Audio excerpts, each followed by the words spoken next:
record, we can do what we want to do. Right on. Yeah. So for anyone who's tuning in, welcome.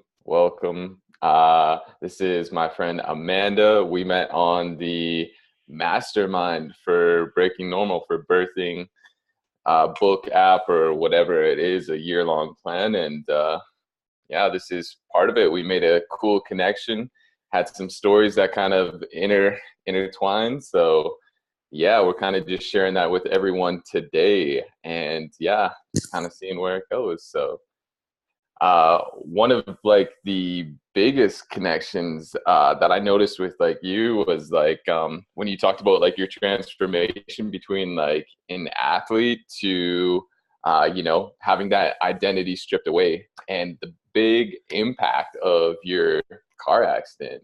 Like, could you speak about that a little bit? Sure.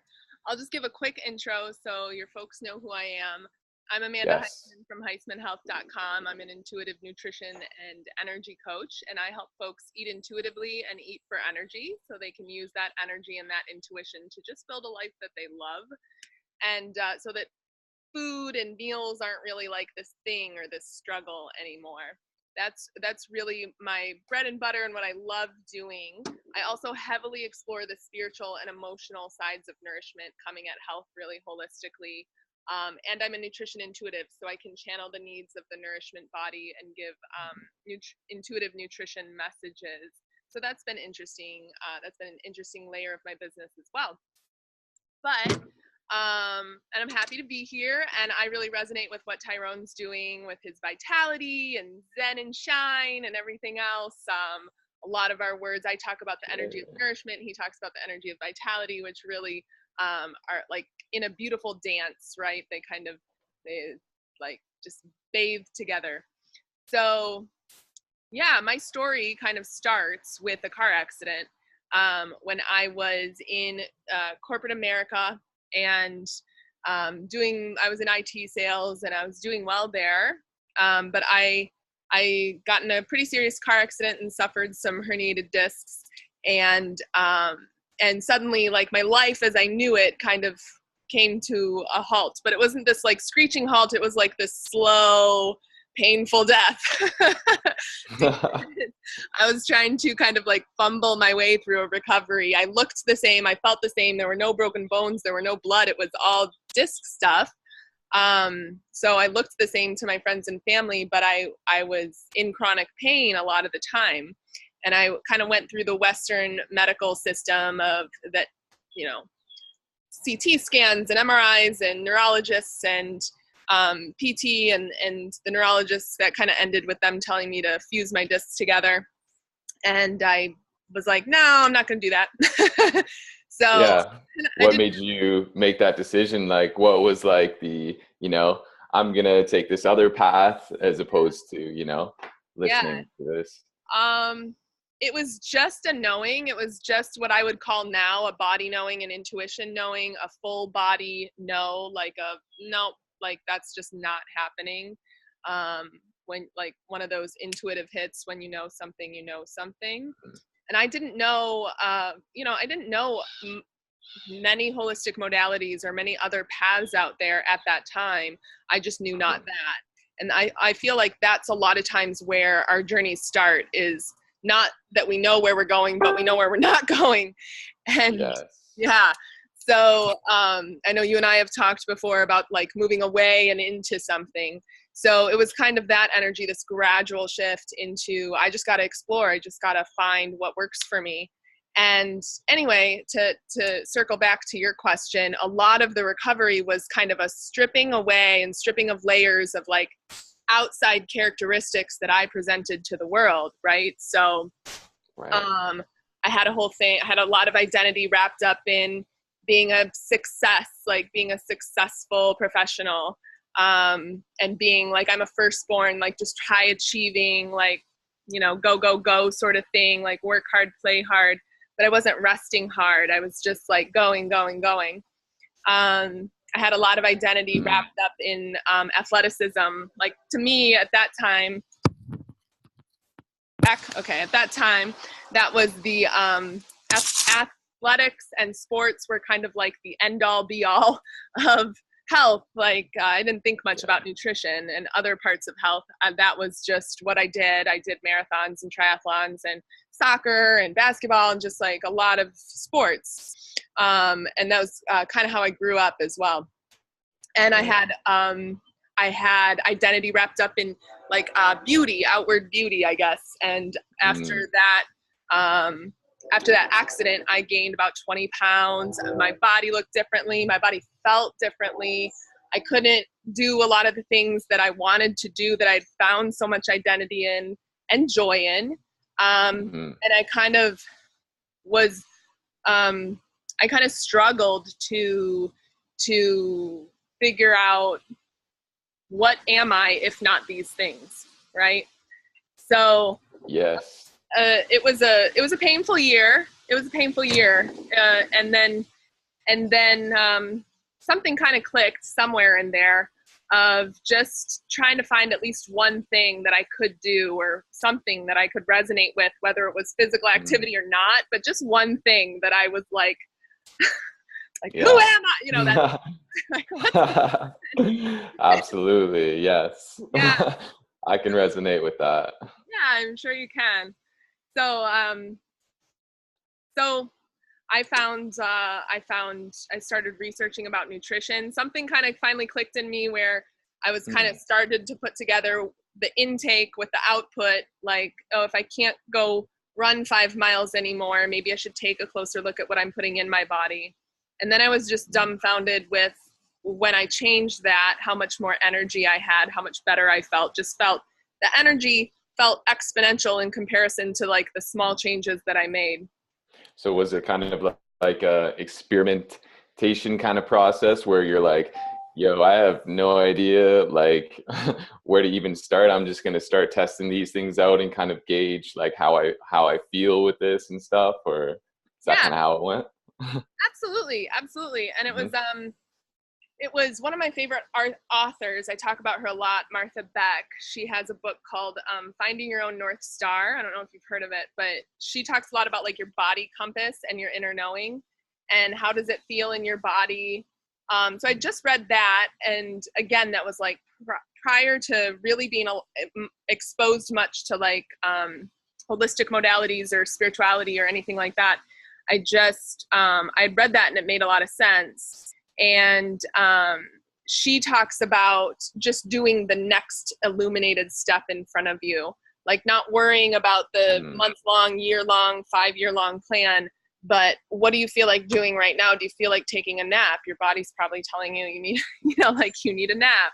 Do you need and so that's what I was exploring with food, and that's what I was exploring with yoga and qigong and osteopathy and all of these different modalities, acupuncture and all these things that I'd never tried before and that I was then getting results from. So I really, after leaving that accident led to me leaving my corporate job and then really just following those little micro steps, those little baby steps, those little intuitive hits to be like, not this, that, and that kind of, it's your soul's little breadcrumb trail, if you will. Yes. Yeah. I had, like such a similar experience to like growing up as like a hardcore athlete, like sports all the time. And it was like weightlifting in the gym. Pardon? What sports? And tell me about yes. So yeah, growing up, I was like a multi-sport kind of guy, like played like soccer, basketball was my big one. Rugby, volleyball, like tennis, cross country running. You too, loved it all. Yeah. So you too, yeah? And you said you're a baller too, eh? Yeah, I love basketball. Nice. Yeah, I love it. So yeah, I mean, yeah, same kind of thing. It was like, with the sports, it's like, yeah, I'm like a all-American kind of style, like had that kind of like identity, like a little bit. And was going to the gym, like working out, and it was like I was just working out for like looking good and being like, that aesthetic appeal. And then sure enough, have like this injury where pull my hamstring, get sick, And then all of a sudden, you know, I can't do those things that I'm used to doing, can't lift heavy, all that kind of stuff. So that's same thing like what you're talking about. It was like, all right, well, I'll try some yoga. I'll try eating healthier. Started working at a health food store. Yeah. So yeah, I can definitely understand that transition from, you know, having that identity stripped away and being like, all right, I'm going to have to really feel more into this situation, and kind of experimented through that. So yeah. And it's really, it sounds like both of us have had like an exploration of our feminine side, in the sense of you had to look at more yin exercises and more gentle exercises, you know? Yes, exactly. Yeah, and I noticed that too. I remember hearing something from like Elliot Hulson, and he was like talking about him doing yoga as well, because he was like, yeah, this is your body finally telling you like you've been skipping out on the winter of like your soul, like you've been going too hard for too long, just keep on going. So I got goosebumps. love it. Yeah, especially, and especially me in a feminine body this lifetime, it was like making me sick to be so far into like the young side, if you will, without any swinging back to my natural state. Exactly, right? So for anyone who is watching today, like, because we had a lot of questions about people wondering about like what is like intuitive eating, because like working at a health food store, I have a lot of people like come in and they're like, oh yeah, I'm on the keto diet, or they're like, oh, raw diet's like the way to go, or like even I remember Atkins diet like back in the day, right? And then everyone was just like, you have to do this diet to feel good. So like, how, like, for someone who's just learning about diets, like what would kind of transition them to getting more in tune with their body and understanding exactly what like intuitive nutrition is? Sure. So I don't necessarily poo-poo all these different diets. What I do poo-poo is when, or dietary theories, I guess I would call them. And in nutrition school, I tried a lot of them on myself. Like I did a month of this and a month of that, and several months of this and that. And I was kind of my own first client in that sense of seeing how my specific biochemical individual body responded to those things. But those things can be really good information if you kind of like notice the own research of your body's response to those specific dietary theories. You can get some good information that way. And one of the common threads is that they usually kind of cut out the stuff that's, you know, traditionally not so great for us. But then there's a lot of things that are individual. And the thing that I move away from is the dogma underneath them, right? So let me know if my connection is glittering. But the thing Yeah, that it was cutting out a little bit, but okay, the thing that I want to move away you're from good now. those, okay, the thing I want to move away from with each of those is like the diet dogma, the restriction mentality, the diet mentality, and the really almost obsessive, what we call orthorexia. This has a name now, as a eating disorder, as an actual compulsive disorder, of being obsessed, like kind of being obsessed with healthy eating to the point of being afraid, having a deep-seated fear of eating anything. So I help folks move away from the dogma behind each of those, and the bad and the good attached, like stigma attached to a lot of that. So I'm not really like, I always tell people, if what you want is a meal plan, don't come to me. I help like kind of get underneath the beliefs and help you explore what works in your own individual body. So intuitive eating is stepping into the energy of nourishment. It is trusting and realizing your own power as a sovereign individual, that there's an energy inside of you that always knows what you need to put in your mouth, right? Like you have that. It's your divine birthright to be well nourished. And you know somewhere in there what you need to be nourished. But in this kind of, you know, how in this construction of society that most of us have grown up in, that's that's not how we grew up, right? So it's not like you wake up one day, you say, I'm going to intuitive eat, and you're all, oh, with your body. It's kind of, it's a process, right? Are we good? Yes. Connection wise? Yep, you're back in. Yep. Okay. Did you hear all of what I said or no? Yes.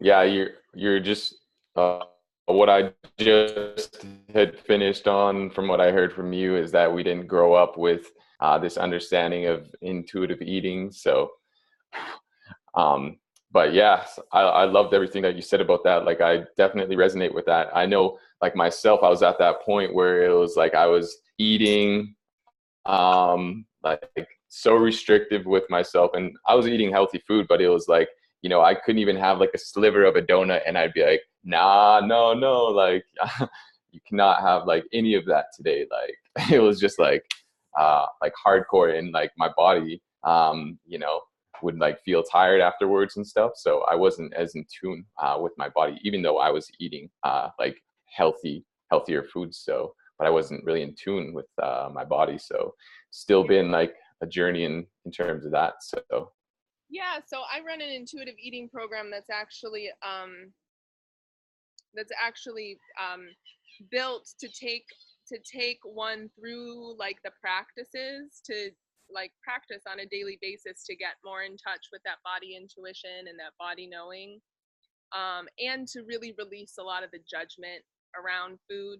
Like that's the underlying thing, is releasing the judgment and just replacing it with curiosity. Like, this is interesting. Like, I'm just doing some research. There's a whole mentality shift that kind of goes into that. And at the same time, stepping into the energy of nourishment, which is really like open and free. It's not this kind of restrict. I always like feel, when I'm feeling the energy of like the diet industry, it just feels like in a box, right? The energy of nourishment is naturally really open and free, and like there's a lot of space there for you to explore and just get curious with your body. Like, wow, we chose this body in this lifetime to walk through. Like, this is our chosen vehicle in this lifetime, and why be divorced from it? Why not be in touch with it, right? Like, feel, absolutely, experience. Yeah, I resonate with that. I've been there with diet dogmas for sure. Absolutely. I mean, it's almost kind of like if you're like listening to music and it's just like you can only listen to rock music for like this whole entire month. Yeah. And you're like, but I want to listen to like some rap or like some R&B. It's just like, no. No, you're just like, you know, in the vibration of rock the whole time, right? It's just like, come on, like I'm curious about like even classical music or even I don't know, whatever anyone listens to. Yeah. So it's like, yeah, just being more into that energy and nourishment. So what's like one thing that someone could do today to like one small mindset shift or like one small practice or anything that they could do to step into that energy of nourishment and really adopt those principles of being more intuitive? So. Yeah, I'll give you a mindset shift and I'll give you a physical practice. So to step into, I'm just a little close to what I think is the connection. The release. Sounds good. I said releasing judgment for curiosity, like replacing judgment with curiosity. If you can kind of wrap your brain and your heart around that, there's a lot of freedom to be found there. If anytime you find, because once we start noticing that internal dialogue, that's a lot of kind of self,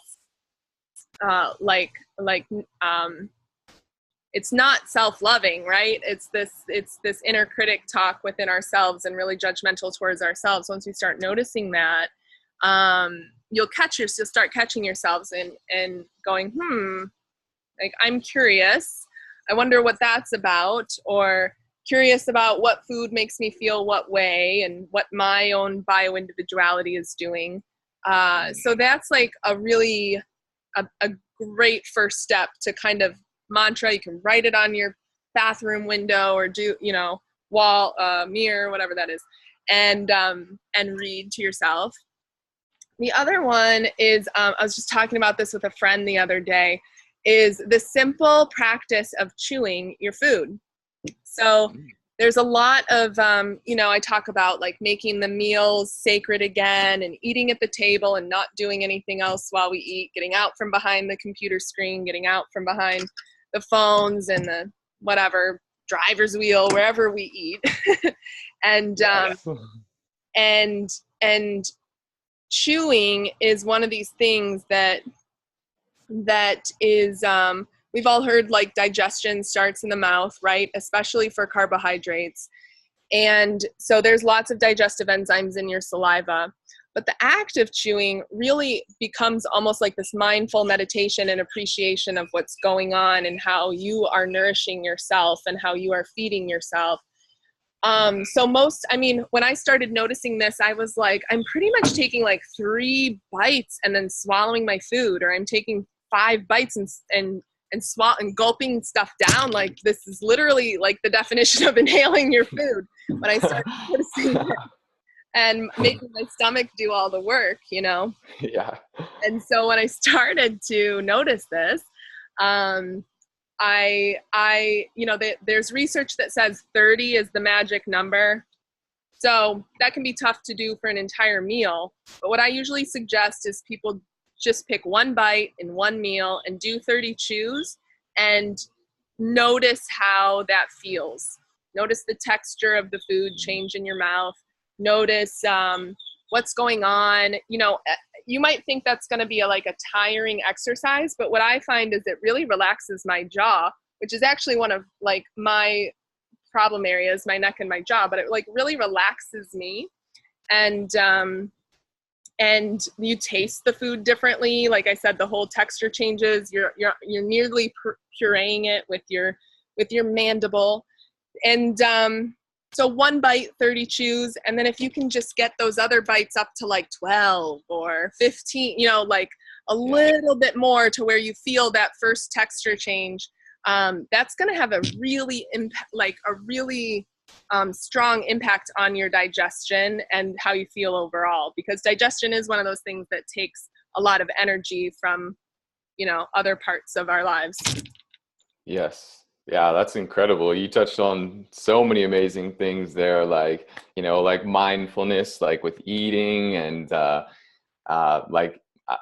noticed, growing up, it was almost like a ritual for, our family to go and watch TV and have a meal. Like if you're going to eat your meal, it was like, nowadays it's almost like Netflix. Sometimes it's like, all right, gotta like line up like your show quick and then get the meal. But it's like, I noticed making that transition as well of just being more mindful with each meal. And it's like, wow, like taste has gone up, like just like my gratitude for the food.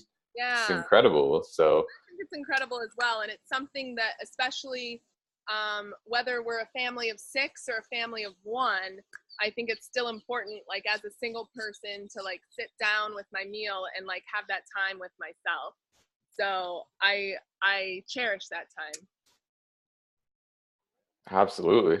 Yeah. And yeah, even what you're saying about digestion as well. I remember being in elementary school as a kid, and we would do an experiment to learn more about digestion. So we had like those soda crackers, and we just like let the soda crackers sit in like your mouth for like, I don't know, like 30 seconds or a minute, and it was just like super mushy. And we're like, yes, like you have enzymes in your mouth, just so you know, little kids. So I think that sounds vaguely familiar. I think I might have done that in elementary school too.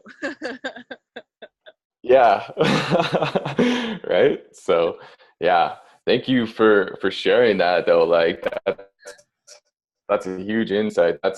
And like, yes, I love what you've said before as well about like taking like baby steps. Like it doesn't have to be a huge shift with like any of this stuff of making that transition into more nourishment. It's more like the baby steps. Like you can just do one small thing moment to moment, day to day, and make those small changes. So. And the recognition of that is really important as well. And, for a lot of us who are just like going full speed all the time, sometimes we don't stop and look how far we've come. And when you kind of like stop and think, whoa, 8 weeks ago I was here and now I'm way over here, and it was just a bunch of baby steps. That's all it was, you know? So like, I'm a big fan of not just taking the baby steps, but celebrating each of them, like not waiting to whatever we think is the big thing, whatever we've like deemed the big step, but taking, like, celebrating each of those baby steps in whatever way celebration means for us, like happy dance, whatever it is, you know? Yes. I've seen your happy dance and they're amazing, amazing celebrations. So You'll have to come dance with me one of these days. hey, I'm cool with that. This might be totally off subject, but I was really wondering about, like, you had shared that your dad is from Trinidad. And I was wondering about, like, is there a lot of traditional music and dance in that culture that's important for you?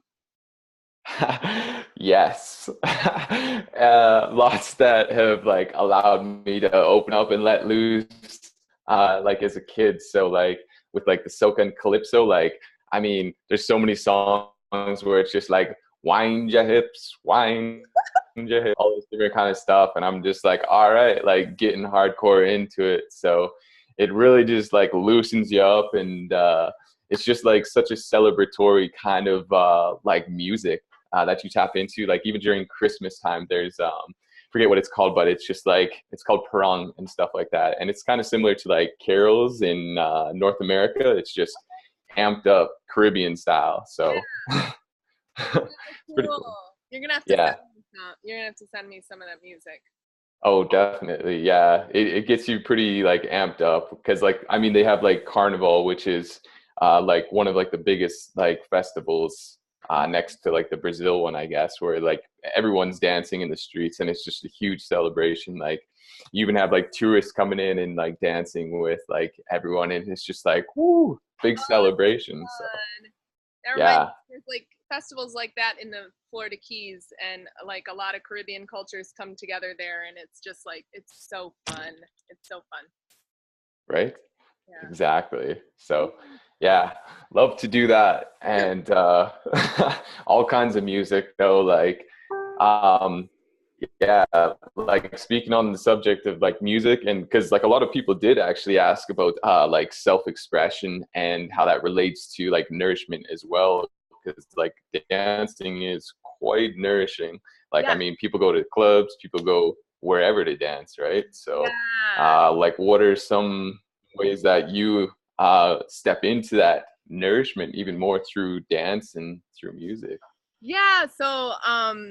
So it's funny, you were talking about donuts, and I was like, well, there's occasions where like a donut or a glass of wine can be a really nourishing experience, you know, if there's like something around childhood or culture or whatever, it's just needed in that moment. Or, you know, like if I'm out with my friends or whatever. And same thing, so dance, but you're talking about dance, and you talk about embodiment a lot, right? I sometimes help a lot of like light workers and energy workers and people who are kind of up a lot, right? I've been out there too, yeah. And up there, and me too, yeah. But it's almost like a willingness to be in the upper chakras and not the lower. But it's all part. So it's like important to, whatever your spiritual and emotional journey is to ground it into the physical body and help your body kind of catch up. The body's kind of always the last thing to upgrade when we're ascending and learning and growing and upgrading. So to embody these things. And so how do we do that? Like, what better way to do that than through dance? And I actually have over in the Harmonics Experiment, which was a summit that we are just finishing up, and we're kind of afterglowing in right now. I actually had everybody get up and dance with me to an intuitive eating mantra, right? And to, like, after the talk I just gave, to kind of let that settle in, to kind of like let that new information and mindset switch, you know, kind of emotional upgrade, to kind of let it set into the cells. So we like danced it in, right? We just kind of moved our body, moved our hips. I mean, I am an equal opportunity dancer and music lover. I will dance to anything that you put. And I think it's important that people dance or move their bodies in ways that they love and in ways that they enjoy, that's really pleasurable for them. Just like food shouldn't be a punishment, neither should physical activity. So if you don't feel like going to the gym, don't freaking go to the gym. Do something that makes you happy, whether that's shooting hoops or take like swimming or dancing or whatever makes, like whatever you feel like doing that day. But of the big five, I usually talk about the big five universal truths, because there is so much bio-individuality. But of the big five universal truths, water, vegetables, sleep, movement, and love in our lives, like humans need adequate of these five things. Movement's one of them, right? So but it's got to be pleasurable for the individual. I think I kind of went on a rabbit trail. Did that answer your question? Yes, absolutely. I think that was more of like a beautiful like sprucing from the question. So it was like, woo, this is a beautiful tree that Amanda just sprouted. So yeah, it was cool. Yeah, especially with like the five truths, and especially what you said about like movement and stuff, and it being nourishing. Like I remember like playing basketball, practicing basketball, and I would toss in like certain songs where I could like dribble to like the rhythm of it and like really feel into like the movement, and like when I would get into a game, like I embody that movement a lot more, right? And like you see that with like professionals, like before the game, they got their headphones on and they're getting into that kind of flow state and, you know, getting into that kind of a rhythm kind of stuff. So yeah, I loved what you said about that. So is there like with your harmonics experiment as well, like I saw like a lot of this stuff that you guys were talking about was like understanding like the essence of like one's like soul and expressing that through like not only like sound but also through like colors and vibrations as well. So how does that kind of tie in? Yeah, well, I see it as a really beautiful metaphor. It's both metaphorical and almost literal as well, because we all have a frequency and a vibration, right? But it helps me understand it more to think of it metaphorically first, and that is that like the harmony and just the working together of all of the pieces of ourselves. First of all, in the physical, well, for me as doing what I do, I think first of all in the physical, right? Like you need all these different body parts and organs for your body to do what it does, and just what an amazing dance is happening inside of your body when you don't even have to, you know, your heart doesn't skip a beat, your lungs don't forget to breathe. There's this dance of digestion and detoxing going on all the time, and then you release what you no longer need. It's like this beautiful thing. It's this beautiful dance. But the heart, and then I think about it more holistically in the sense that we need all sides of ourselves: physical, mental, emotional, spiritual. And that's what the harmonics experiment is. We're talking like we're talking about bringing the essence, when we say essence into form, or like an idea into creation, or how do we get from one place to another, right? Whether it's us offering our creative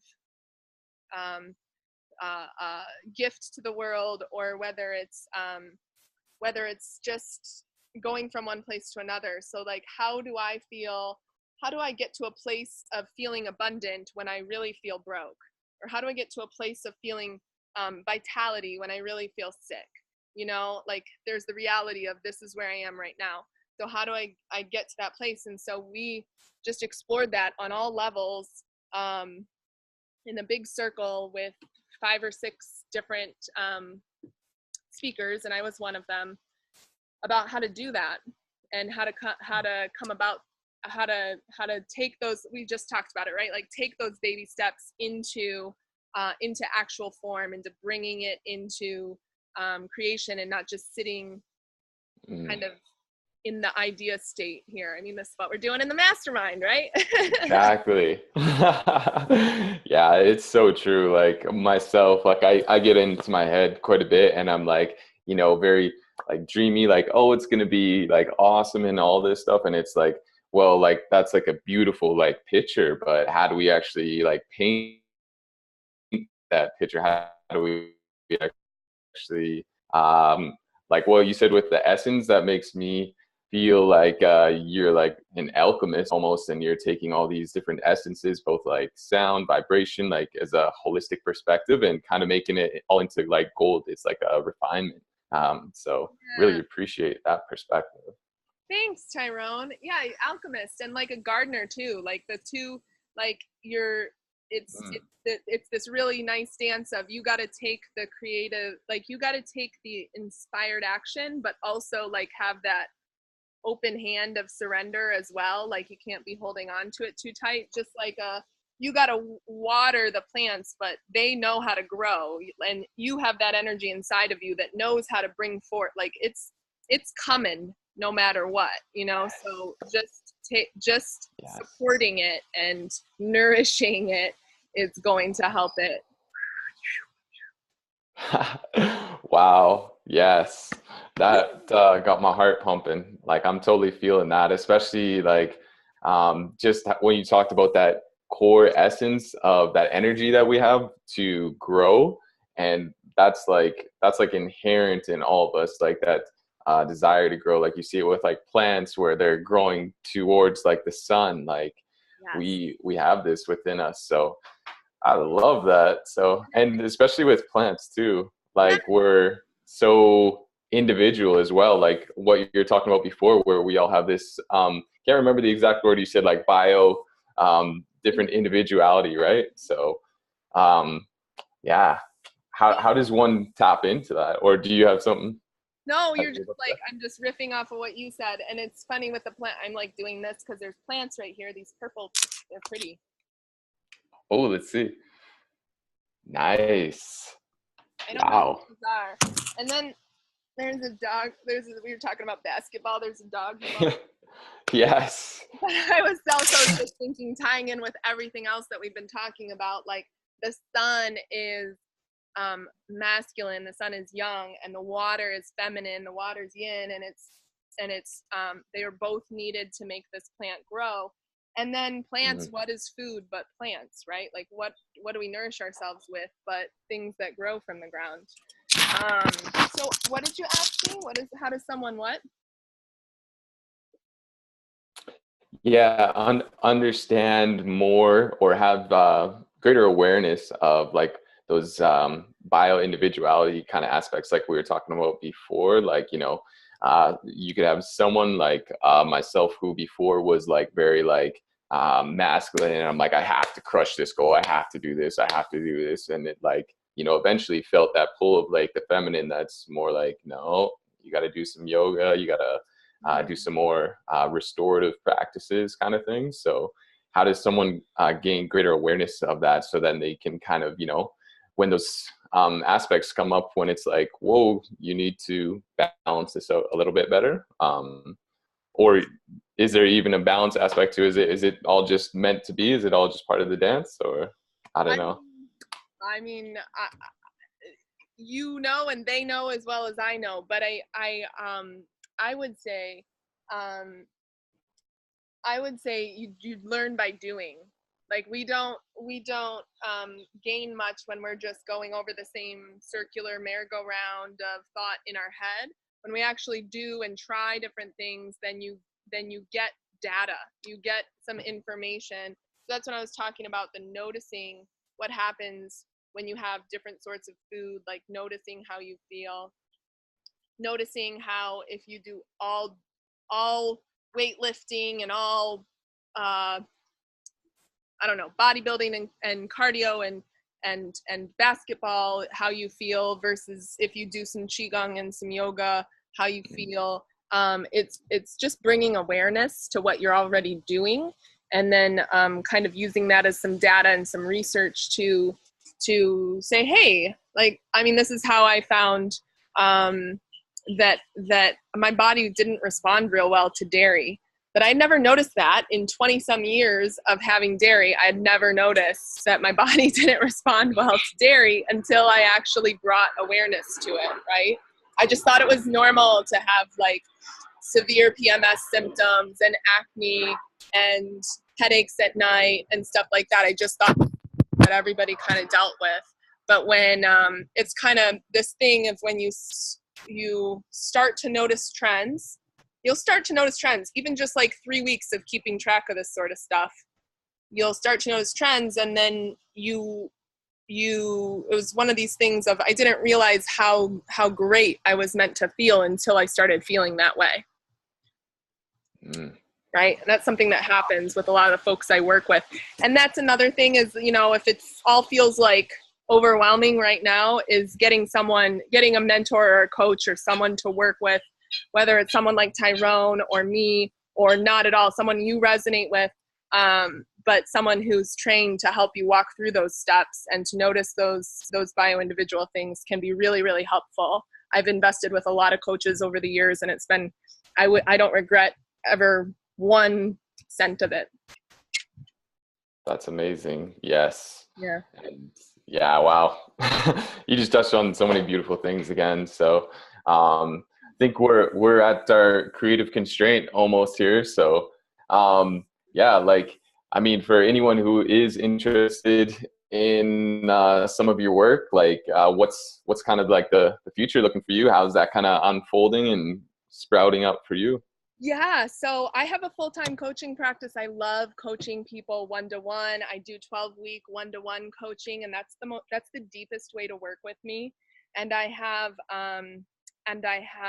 group programs as well that run on and off, at live group programs. And then I have digital products that you can get anytime that are, you know, a much lower price point, and they're recorded. You can just take yourself through a 21-day or a 30-day intro to intuitive eating or releasing sugar experiment.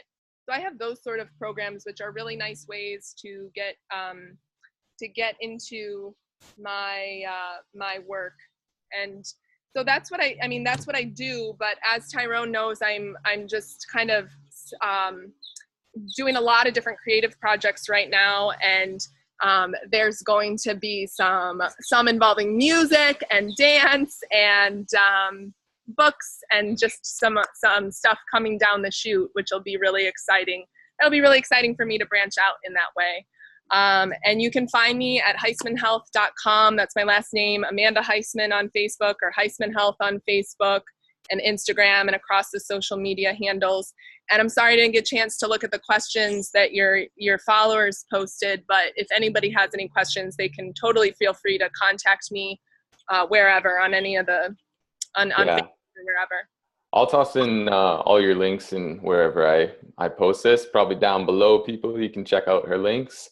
Oh, and I do a free first 20-minute consult, like a mini consult, where I do both kind of helping people get clear, but also like a clarity thing, but also channeled intuitive messages. So if they want to just kind of connect and see what one of these things would be good for their bio-individuality, that's a good place to start. Great. And that's at your website, heismanhealth.com? Yes. Under the offerings tab, it's there. Okay. Awesome. And I think you also have some like free resources and even more about your story. So like so much juiciness on your website there, like great other interviews and amazing testimonies as well from people who have worked with you. And yeah, I appreciate everything that you shared, like in the mastermind. Like, wow, I've just had some like small little like shifts that I can already feel that are making tidal waves of like growth and change in my life. So, and yeah, just your perspectives with like your own stories, like you've been through this whole entire journey yourself. So like you are a complete embodiment of what it means to step into that nourishment of energy, and it just shows with your energy. So I really appreciate that. And I think anyone who connects with you is going to get 10 times the value that they would expect. So appreciate you sharing everything. I received that, and I appreciate it. And yes, there was a time when I was just addicted to pizza and candy bars, so I know how that feels. And I just want to echo that right back to you. I really appreciate what you shared in the mastermind and just appreciate your energy as well. And love doing this. Yes. Yes. Definitely have to do it again in the future. Make some connections. But I'm definitely looking forward to seeing what we both are sprouting out here. So. Me as well. Me as well. And we'll do this again sometime. I'll have you on one of my Facebook Lives or something. Yes, let's do it. Right on. So yes, thank you again. And yeah, for anyone who's wondering how to get connected with Amanda, I will put the links below and let y'all know. So wishing everyone blessings today and a day full of nourishment. So stay full of nourishment. Bye, guys. Peace.